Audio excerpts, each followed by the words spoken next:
Bismillahirrahmanirrahim.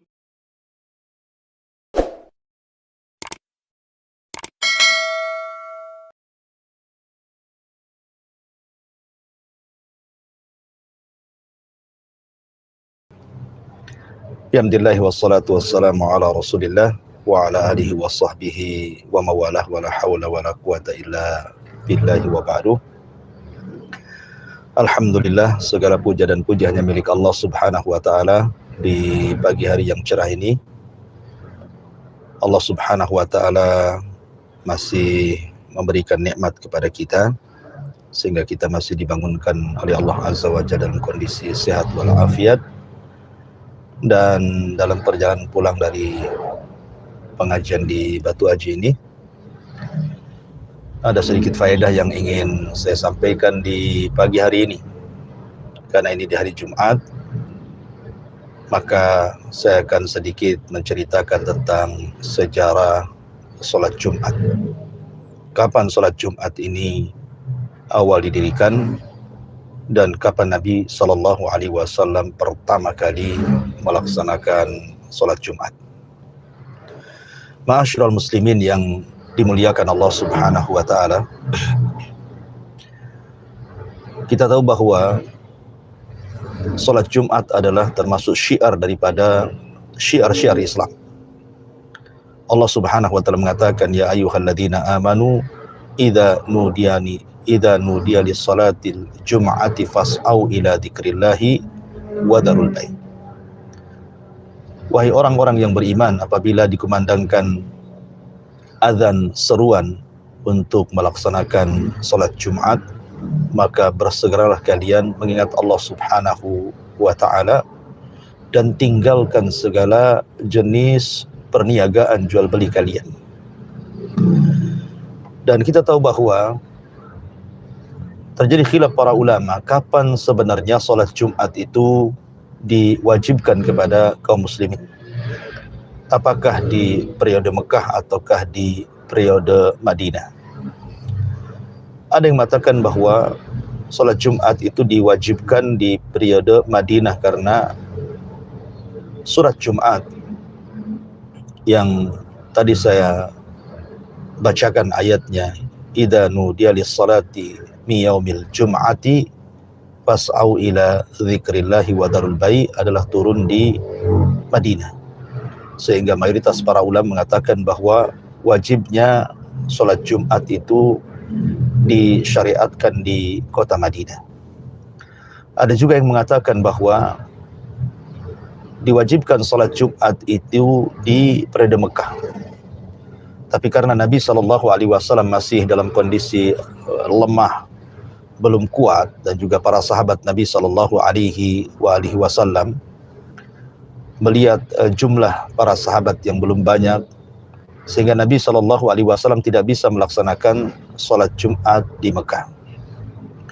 Sehingga ketika Nabi SAW mengutus Mus'ab ibn Umair radhiyallahu an ke kota Yathrib, yang kemudian belakangan disebut Madinah, dan juga sebelumnya sudah masuk Islam, As'ad ibn Zurarah dari Ansar, Qaba'u Ansar.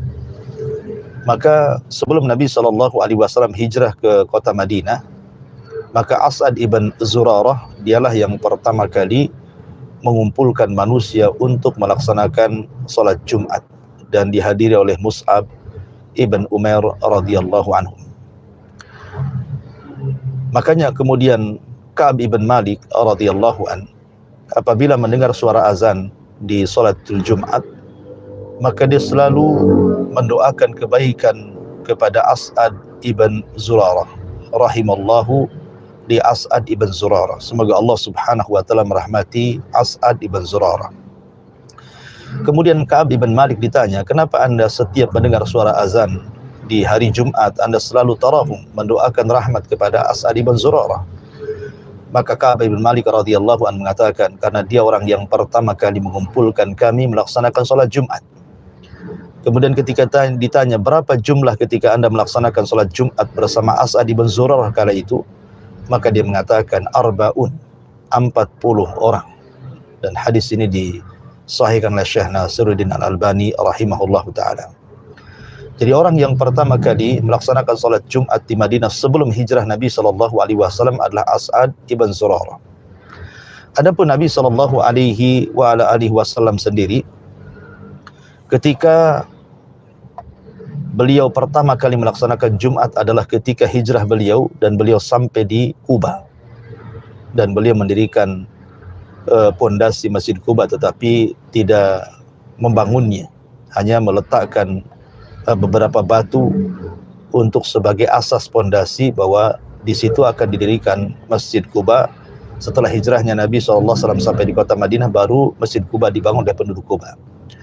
Namun ketika beliau berjalan dari Kuba menuju Madinah, dan Kuba itu adalah kabilah dari Amr ibn Auf, dan Amr ibn Auf itu adalah kabilah Aus. Jadi Nabi SAW singgah di kabilah Aus dari kabilah Amr ibn Auf. Disitulah Nabi SAW membangun Masjid Kuba. Tapi menuju perjalanan Kuba ke Madinah, maka Nabi SAW singgah di sebuah wadi lembah namanya Ranuna. Disitulah Nabi SAW lewat di sebuah perkampungan yang perkampungan itu di bawah kabilah Khazraj. Di situ pimpinannya adalah Salim ibn Auf, dan di antara pembesarnya adalah Itban ibn Malik radhiyallahu an, yang dipersaudarakan Nabi SAW dengan Umar ibn al-Khattab radhiyallahu an. Ketika Nabi SAW sampai di wadi di lembah Ranuna, disitulah kemudian Itban ibn Malik radhiyallahu an mengatakan kepada Rasul, "Ya Rasulullah, singgahlah Anda di sini. Maka siapapun yang singgah di sini dan bermalam, maka dia akan dilindungi dan akan ditolong, dan kami siap membelamu." Maka Nabi SAW pun tidak enak hati, karena bagaimanapun bahwa Rasul sudah singgah beberapa hari di kabilah Amr ibn Auf, kabilah Aus. Maka Rasul pun kemudian bersinggah di kabilah Khazraj, di kabilah Salim ibn Auf. Kemudian kata Itban ibn Malik, "Salatlah engkau di sini wahai Nabi SAW." Lah kebetulan Nabi SAW bertolak dari Kuba itu di waktu duha, dan ketika sampai di kabilah Salim ibn Auf mendekati waktu Jumat, maka Nabi SAW akhirnya pun kemudian melaksanakan sholat Jumat di kabilah Salim ibn Auf radhiyallahu anhu. Maka itulah sholat Jumat yang pertama kali dilakukan Nabi SAW ketika hijrah dari Mekah ke kota Madinah. Dan alhamdulillah tempat sholat Jumat Nabi SAW pertama kali didirikan bersama para sahabat pasca hijrah beliau. Kemudian didirikan satu masjid yang disebut dengan Masjid Jumat, atau sekarang disebut dengan Masjid Atikah. Ada juga Masjid Qaryah, ada juga dikatakan Masjid Wadi. Dan masjid itu berdiri sampai hari ini. Inilah diantara sejarah sholat Jumat yang pernah dilakukan di zaman Nabi SAW. Semoga faedah ini bermanfaat bagi kita semua. Dan saya tutup dengan kafaratul majlis. Subhanakallah bihamdika, asyhadu an la ilaha illa anta, astaghfiruka wa atubu ilaik. Allahu ta'ala alam. Assalamualaikum warahmatullahi wabarakatuh.